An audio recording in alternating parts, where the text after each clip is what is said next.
Salam pemirsa, jumpa lagi di channel Mata Ketiga. Terima kasih untuk Anda pemirsa setia yang mengikuti dan menonton inspirasi Mata Ketiga. Mata Ketiga akan membawa Anda memandang dunia. Hari ini kami akan menghadirkan informasi tentang kisah monster bawah laut. Ini sudah menjadi legenda di kalangan masyarakat. Akan tetapi, makhluk tersebut memang pernah ada dalam sejarah. Kita akan membahas lebih jauh tentang apa yang ada di dasar laut. Mari simak tayangan ini selengkapnya. Kasus yang belum terpecahkan. Kisah hari ini dimulai dengan kasus yang menggantung 17 tahun silam. Pada November 2003, para peneliti di pantai barat daya Australia menangkap seekor hiu putih besar betina sepanjang 3 meter. Mereka memasang perangkat sensor pada sirip punggung hiu putih besar untuk mengumpulkan data tentang suhu laut, kedalaman, dan migrasi hiu putih besar itu. Namun percobaan sederhana ini menjadi aneh 4 bulan kemudian. Pada hari itu, data sensor tiba-tiba menunjukkan hiu putih besar menukik atau menyelam dari 250 meter ke 580 meter. Dan data juga menunjukkan suhu lingkungan tiba-tiba meningkat dari 8 derajat Celcius menjadi 26 derajat Celcius. Tak lama kemudian, para ilmuwan menemukan perangkat penginderaan di atas pantai yang berjarak puluhan kilometer, sedangkan hiu putih besar itu telah lenyap entah kemana. Setelah kejadian itu, sebuah rumor aneh menyebar di lingkungan masyarakat.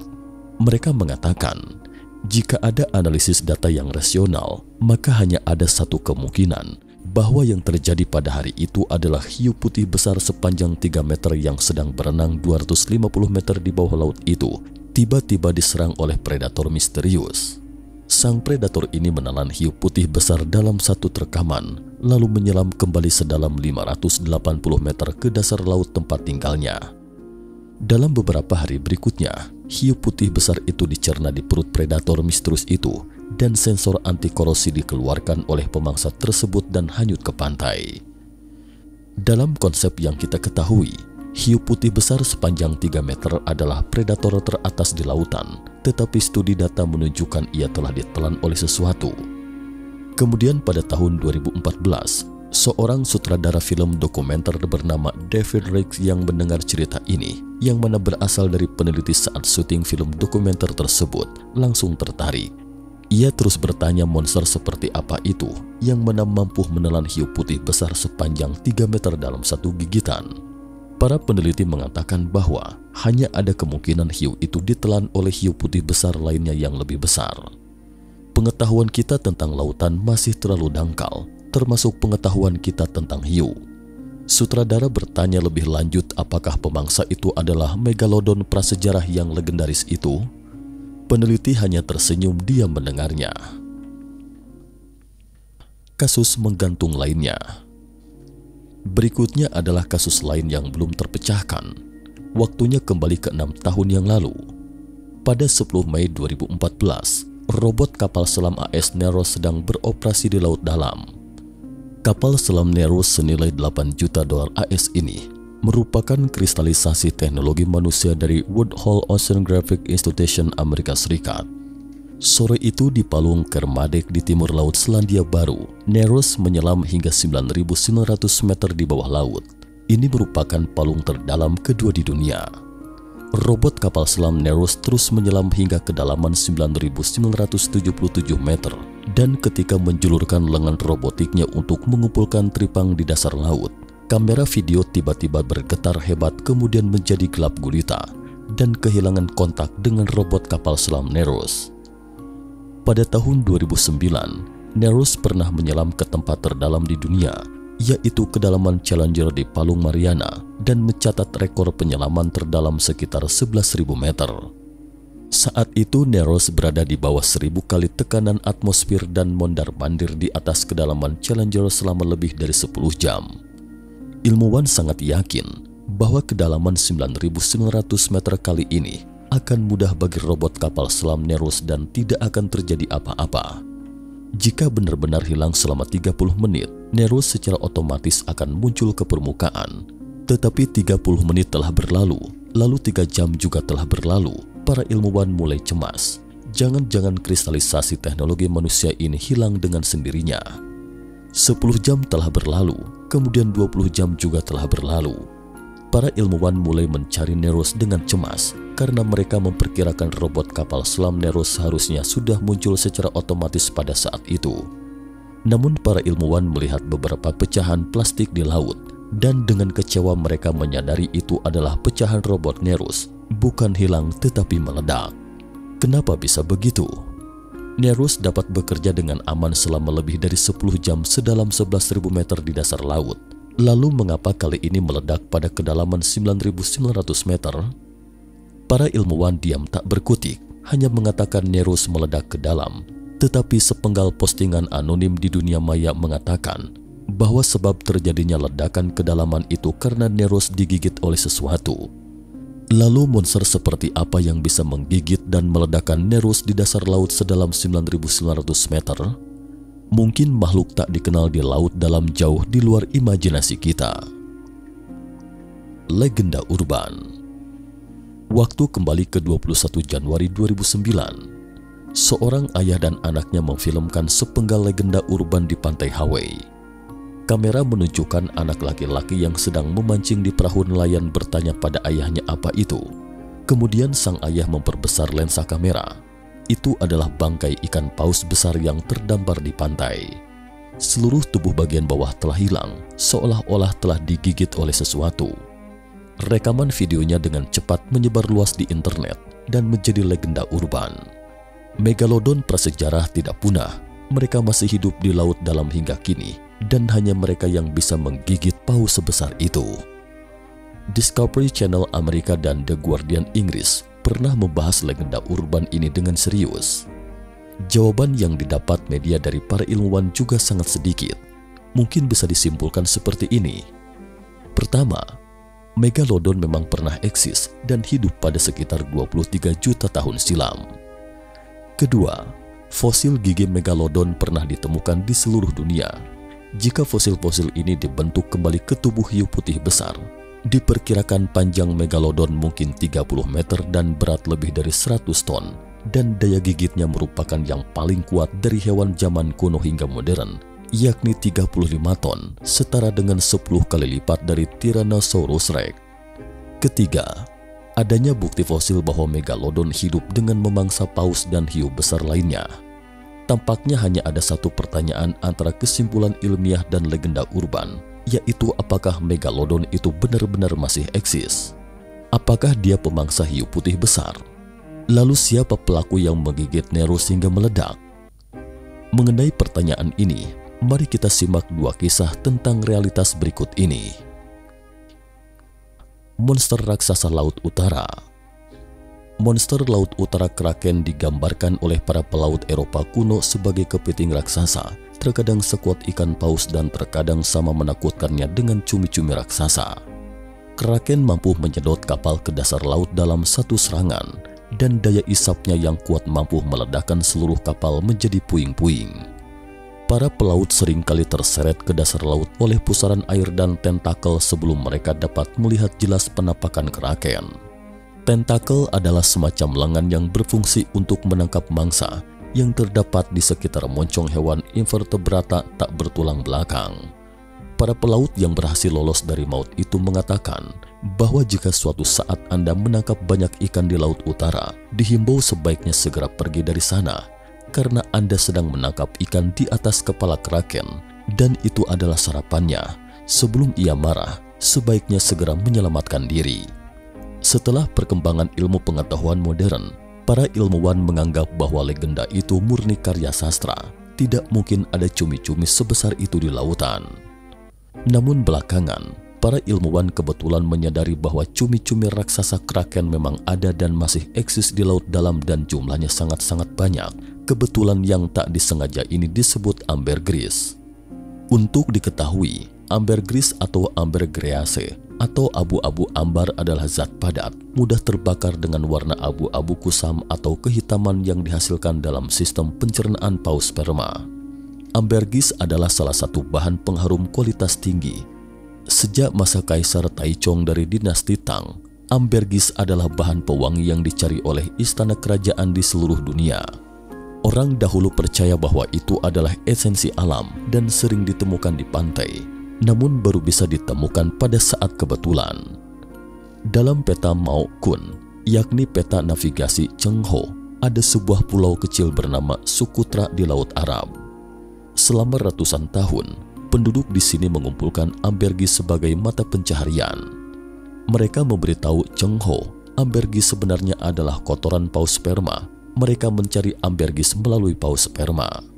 Baru pada abad ke-20, para ilmuwan mengonfirmasi catatan peta navigasi Cheng Ho bahwa ambergris adalah metabolit yang diproduksi oleh paus sperma yang menelan moluska seperti cumi-cumi atau kerabatnya, karena moluska seperti cumi-cumi memiliki moncong yang tajam dan keras sehingga tidak bisa dicerna paus sperma. Selain itu, moncong cumi-cumi juga dapat melukai saluran pencernaan paus sperma, sehingga paus sperma akan mengeluarkan suatu zat untuk membungkus moncongnya. Moncong dan sekresi ini menumpuk di saluran pencernaan paus sperma dan akhirnya dikeluarkan. Kemudian setelah direndam di laut selama puluhan atau ratusan tahun dan terdampar di pantai, lalu menjadi esensi alami yang disebut ambergris. Pada 1993, para ilmuwan meneliti 17 paus sperma yang tertangkap dan menemukan ada lebih dari 29.000 moncong moluska ini di saluran pencernaan mereka. Penemuan ini membuat para ilmuwan menyadari bahwa alasan sebenarnya mengapa paus sperma menyelam ke laut dalam adalah untuk memangsa moluska besar yang banyak terdapat di laut dalam. Lalu seberapa besar moluska raksasa ini? Dengan menganalisis moncong-moncong itu, para ilmuwan pun tercengang dibuatnya. Karena lebih dari 100 tahun yang lalu, manusia pernah menemukan tubuh makhluk hidup berupa cumi-cumi raksasa sekitar 20 meter panjangnya. Ini adalah salah satu monster laut terbesar yang pernah ditemukan manusia, yang disebut Architeuthis duck. Ada ribuan cumi-cumi raksasa yang berukuran 20 meter ini di dalam saluran pencernaan paus sperma, dan hal yang membuat tercengang para ilmuwan masih terus terjadi. Pada tahun 1982, ilmuwan menemukan anggota tentakel raksasa di dalam perut paus sperma. Awalnya para ilmuwan mengira itu adalah cumi-cumi raksasa, tetapi setelah diamati dengan cermat, mereka menemukan banyak umpan pada pengisap tentakel itu. Artinya itu bukan cumi-cumi raksasa. Cumi-cumi memiliki kaki yang besar.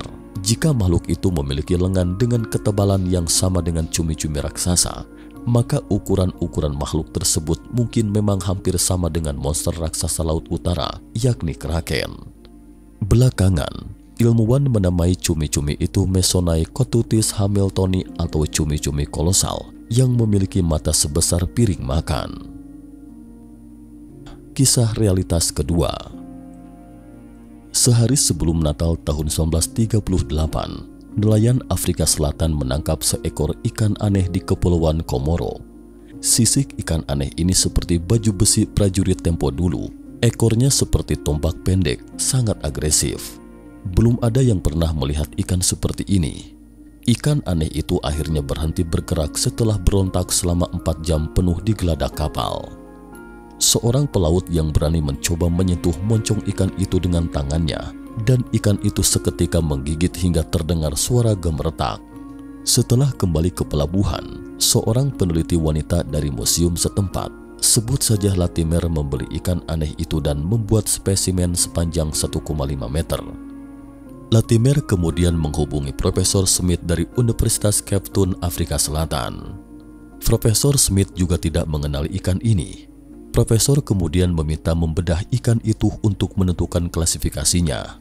Tangan Profesor Smith mulai bergetar ketika membedah.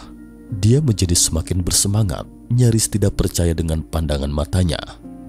Ini adalah seekor seliken, yakni tatanan ikan yang sekarang langka yang mencakup 2 spesies, yang mana masih ada dalam genus Latimeria, adalah nenek moyang dari semua vertebrata darat. Seliken adalah spesies peralihan antara ikan dan tetrapoda, hewan vertebrata berkaki 4 yang pernah dianggap punah 65 juta tahun yang lalu. Konon katanya Profesor Smith sempat pingsan di ruang eksperimen saking senangnya.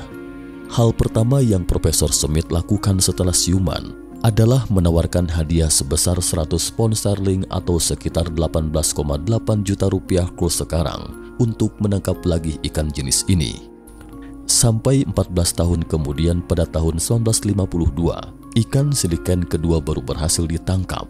Kabar ini menyebar hingga terdengar oleh mantan Perdana Menteri Afrika Selatan Daniel Mellon yang memerintahkan untuk mengirimkan kapal perang dan pesawat untuk mengawal, dan Perdana Menteri Daniel secara pribadi menyambutnya di bandara. Saat itu, katanya kalimat pertama Perdana Menteri Mellon setelah melihat ikan siliken adalah, "Oh, jadi begini rupa nenek moyang kita."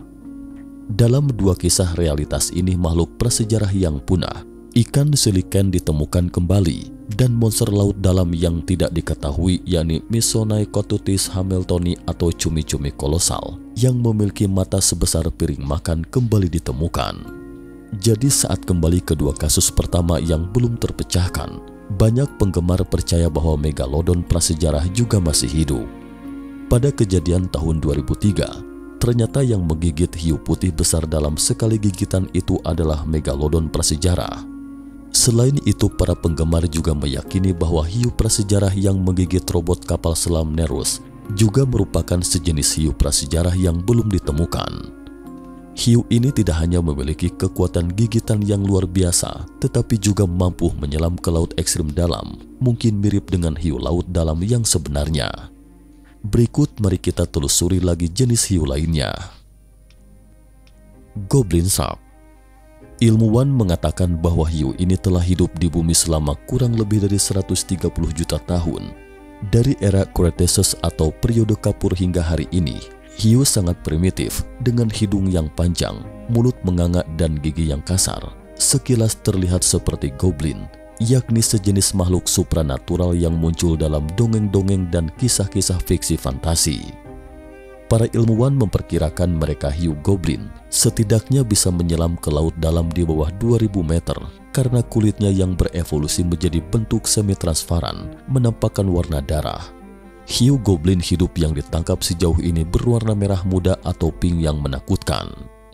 Di sisi lain, caranya memangsa juga sangat aneh, terlihat seperti alien yang tiba-tiba keluar dari moncongnya lain untuk mencaplok mangsanya. Hiu goblin ini sebenarnya menggunakan struktur rahangnya yang unik untuk secara tiba-tiba memperbesar ruang moncongnya agar dapat menghasilkan tekanan negatif di laut dalam untuk menyedot mangsanya ke dalam moncongnya, menghisap secara tiba-tiba dan menggigit, menghasilkan tekanan negatif yang sangat kuat dan mungkin merupakan pelaku sebenarnya dari ledakan robot kapal selam Nereus seperti tersebut di atas. Selain itu, hiu dapat menginduksi sinyal listrik dan medan magnet bumi di laut melalui struktur yang disebut ampullae of Lorenzini. Misalnya, hiu putih besar dapat mencium bau setetes darah dari jarak beberapa kilometer jauhnya.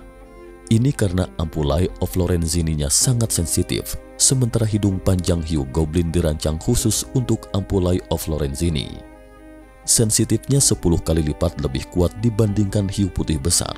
Jadi sangat sulit bagi manusia untuk menangkap hiu goblin. Pada tahun 1898, hiu goblin pertama berhasil ditangkap di Sagami Bay atau Teluk Sagami, Jepang. Kemudian sejak itu hiu goblin tidak terlihat selama hampir 20 tahun. Sampai pada tahun 1922, ratusan ekor hiu goblin ditangkap di Jepang dalam waktu 5 bulan. Disusul kemudian terjadi gempa besar Kanto tahun berikutnya, September 1923. Pada tahun 2010, ratusan hiu goblin kembali ditangkap secara intensif di lepas pantai Jepang dalam beberapa bulan.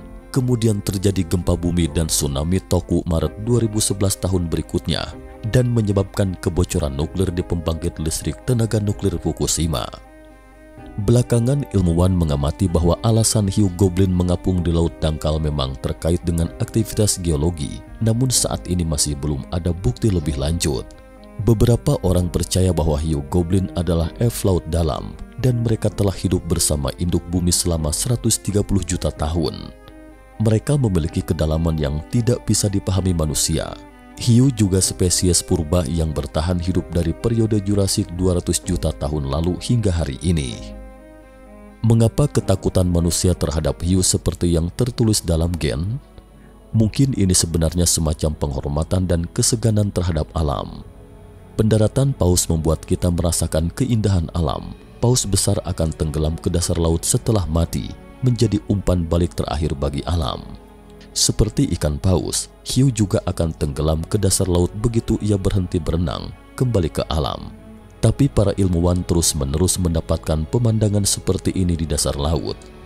Kawanan hiu ini kehilangan sirip punggungnya dan tenggelam hidup-hidup ke dasar laut sambil menanti ajal dengan tenang. Dan semua ini hanya karena sirip punggungnya telah menjadi makanan lezat di atas meja makan manusia sirip hiu. Nah, cerita hari ini dibagikan sampai di sini dulu.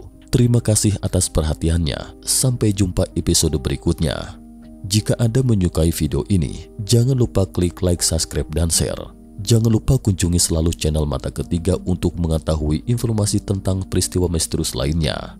Jika Anda punya usul dan pendapat, silahkan tinggalkan komentar. Terima kasih dan sampai jumpa lagi di episode berikutnya. Salam.